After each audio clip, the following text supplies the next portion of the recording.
আসসালামু আলাইকুম গাইস, সকলে কেমন আছেন? আশা করি ভালো আছেন। আলহামদুলিল্লাহ আমিও খুব ভালো আছি।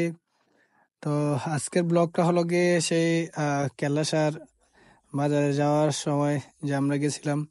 তো আসলে আহ, বোট পিকনিক আসলে অসাধারণ একটি ভালো লাগা, আর সকলে মিলে একসাথে যাওয়ার এর মজাটাই আলাদা। সবকিছুই মনের ইচ্ছা মতো আহ, সবকিছু করা যায়। তো এখন আমাদের ঘাটে নৌকা ভিড়তেছে, সে আমাদের বাহির লঞ্চ ঘাট। তো আমরা এখন লঞ্চঘাট থেকে রওনা হবো সেই আমাদের করিকান্দি ফেরিঘাট। তো আমাদের এই করিকান্দি ফেরিঘাট থেকে তো আমাদের আবার কিছু লোকজন উঠবে, তারপর আমাদের কিছু বাজার সদাই আছে, ওইখান থেকে আমরা কিছু নিব।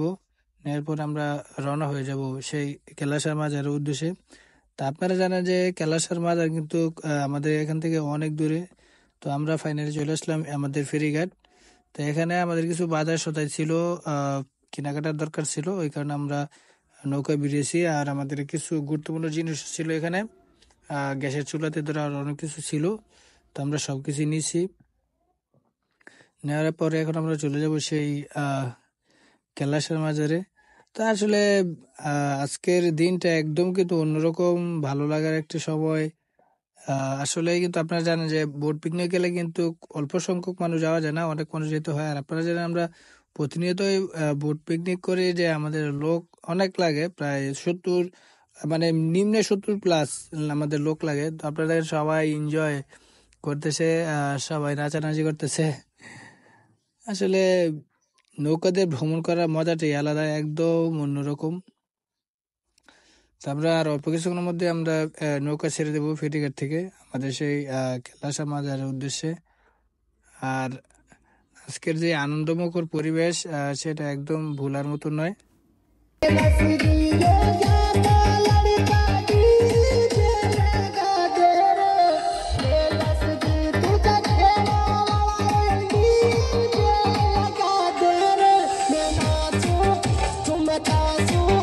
थारी जाना सजनी नचा दे नचा दे थारी नाच पिया दे रसी आदे नचा दे रे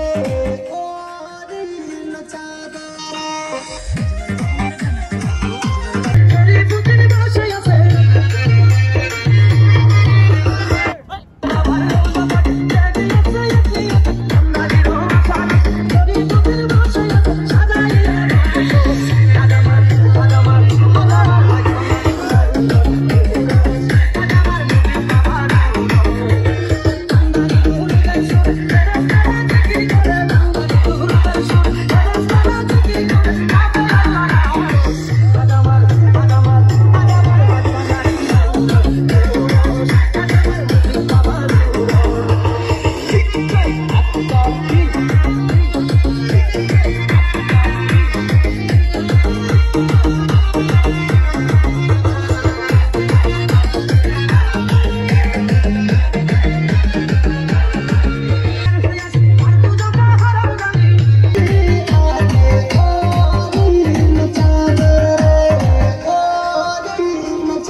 তো আসলে একটা জিনিস এটা হলো গিয়ে গণেশের মাজার, আপনারা যেটা দেখতেছেন এটা হলো গণেশের মাজার থরলাকান্দি। আসলে একটা জিনিস দেখে খুব খারাপ লাগলো, যে এই যে আপনারা দেখছেন যে ড্রেজিং গুলা, এগুলো কিন্তু একদম এই যে গ্রামের নিকটবর্তী এলাকায় কিন্তু এগুলা মানে বালু খনন করতেছে, যেগুলা খুব ঝুঁকিপূর্ণ। আর জিনিসগুলো দেখে খুব খারাপ লাগলো, মানে নিজের ভিতরটা একটু মানে নাড়া দিয়ে উঠছে, কারণ এরকম ড্রেজিং আমাদের আলগাছুরা লাগাইছিল যখন, খুব খারাপ লাগছিল। তখন ছোট ছিলাম, তখনও কিন্তু অনেক খারাপ লাগছে। আর এটা তো নিজের চোখের সামনে এখন দেখতেছি যে পুরো গ্রামেই মানে একসময় বিলীন হয়ে যাবে, মানে এভাবে যদি তারা যদি বালু কাটতে থাকে আর কি, যে পরিস্থিতি দেখলাম। এবার যদি তারা বালু কাটতে থাকে তাহলে দেখা গেছে পুরো গ্রামে একদিন কি মানে বিলীন হয়ে যাবে, যে অবস্থা, যে পরিস্থিতি। তো আসলে এই জিনিসগুলো দেখে খুব খারাপ লাগলো। তো আমি চাই যে যারা সরকার এখন সরকারে কাজে বহাল আছেন, তারা মানে সুদৃষ্টি রাখুক এর মধ্যে, যাতে করে এই ড্রেজিং এর কাজ খুব দ্রুত বন্ধ হয়ে যায়, কারণ এটা কিন্তু একটা চর অঞ্চল। আর বিশেষ করে এই চরে নাকি তারা কিন্তু, আমরা যেটা শুনেছিলাম যে তারা নাকি যে চরে লাগে, এই যে দেখছেন আপনার একদম গ্রামের পাশ গেছে কিন্তু, মানে খুবই ঝুঁকিতে আছে গ্রামের মানুষ আর কি, খুব ঝুঁকিতে, একদম গ্রামের পাশ গেছে এরকম ড্রিলিং করতেছে তারা, গ্রামের মানুষ আছে খুব ঝুঁকিতে। তো আসলে এরকম করতে করতে আমরা দেখা গেছে যে বৃষ্টির মধ্যে পড়ে গেলাম, প্রচুর বৃষ্টি। আর আকাশের অবস্থা তো দেখতে আছেন, এমন হাওর অঞ্চল। আসলে এটা হলো গিয়ে এটাকে বলে গিয়ে কি জানি ভৈরব, এইটাকে বলে ভৈরবের হাওর। তো আমরা ইতিমধ্যে ভৈরবের হাওর আস্তে আস্তে পার হয়ে যাচ্ছি। এটা হলো ভৈরবের হাওর, আর হাওরটা বিশাল বড়।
আর এটা হলো গিয়ে আমাদের ব্রাহ্মণবাড়িয়া কোর্ট। তো আমরা ফাইনালি চলে এসেছিলাম যে ব্রাহ্মণবাড়িয়া, আর এখানে আস্তে আস্তে কিন্তু প্রায় রাতই হয়ে গেছে।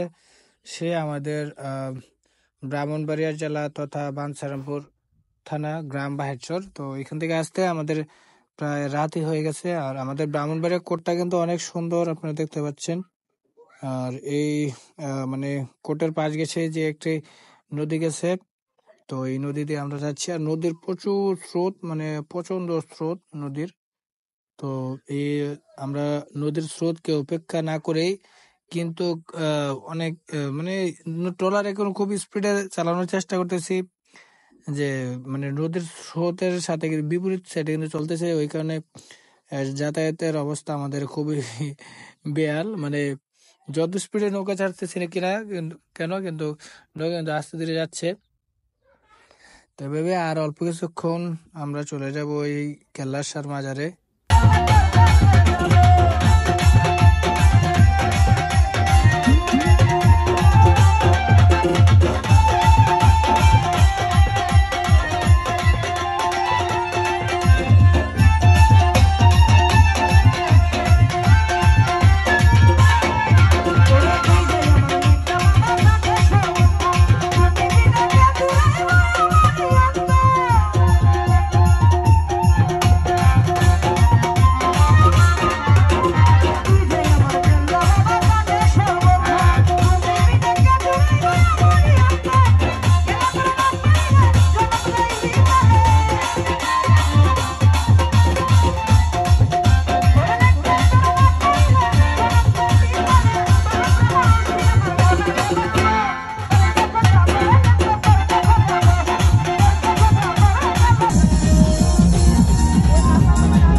ডিজে ডিজে মেহেদি মেহেদি মেহেদি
তো আসলে এখন নাচানাচির এক পর্যায়ে আমরা আমাদের নাচানাচি শেষ, তো আমরা নৌকার ভিতরে এসে দেখি শালা চোর চোর বেটা আমার এক ছোট ভাইয়ের মোবাইল নিয়ে যাচ্ছে, তো হাতে হাতে ধরলাম দইরা শালার উত্তম মাধ্যম রে ভাই, এরকম মার সারা রাত মানে আমরা সেই কয়টা মানে রাত হয়তো তখন আনুমানিক 12টা কি 12:30 বাজে ওরে ধরছি।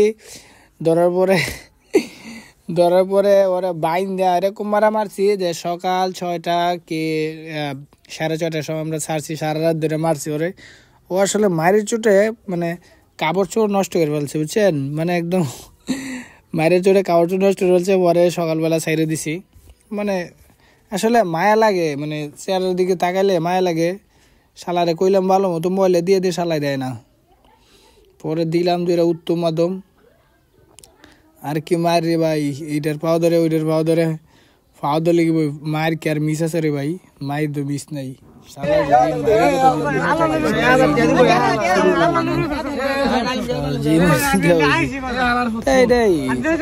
চোরে কি আর শোনে ধর্ম তো হয়, এটা কথা আছে না? এরকম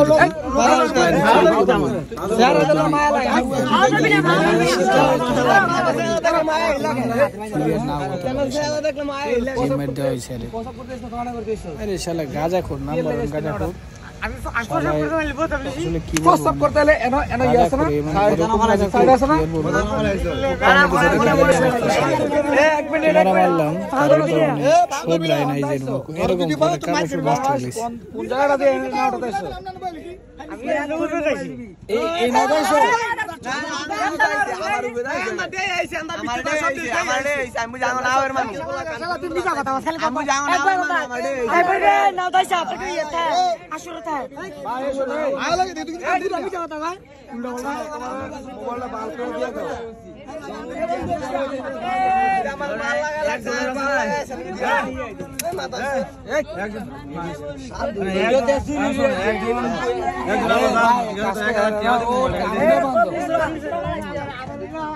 কেমন তোর বিশ্বাস করতো, কেমন বিশ্বাস করতো তোর কাটতে না, তোর গাঙ্গা মধ্যে বাসায় জীবন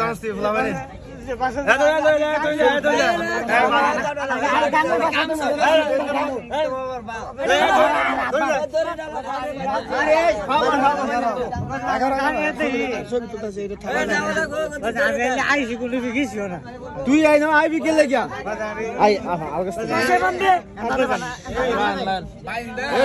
তোর নৌকা বানাও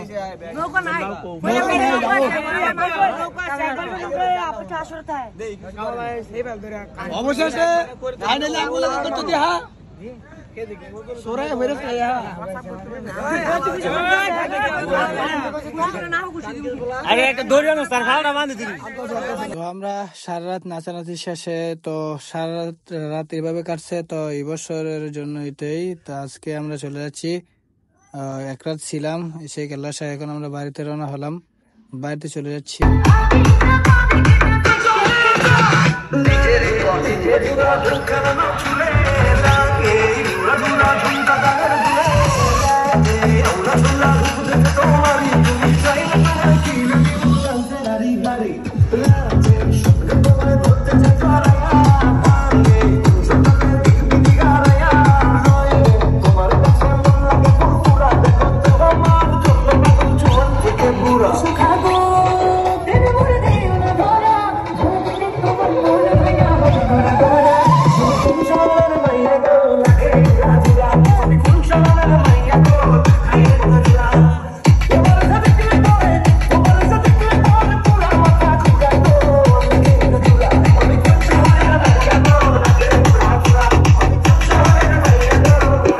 ফাইনালি চলে আসলাম নবীনগর সেই এমপি টিলা, এটাকে এমপি টিলা বলে।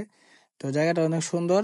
তো এখানে সবাই গোসল করতে নামলাম, কারণ সারা রাত অনেক নাচানাচি করছি, সকলে খুব ক্লান্ত।